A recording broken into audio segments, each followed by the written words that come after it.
তিনি আল্লাহকে জিজ্ঞেস করেছিলেন, আল্লাহ তুমি যখন কোন জনপদে আযাব পাঠাও, শাস্তি দাও, ওখানকার শুধু জালেমরাই তো মরে না, ভালো মানুষগুলাও মরে, তো আযাব দিবা মুশরিকদের উপর দিবা, অবাধ্যদের উপর দিবা, ভালো মানুষগুলারে মারো কেন?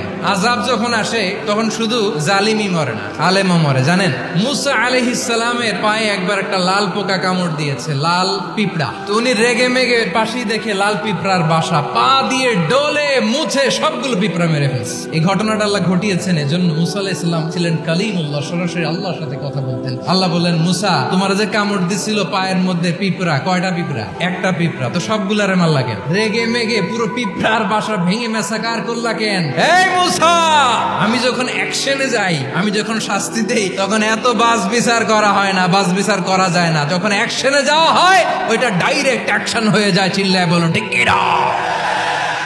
এজন্য আমাদের বাঁচার জন্য হলেও এই পাপ থামাতে হবে, কারণ আযাব আসলে ওরাও মরবে, আমরাও মরবো।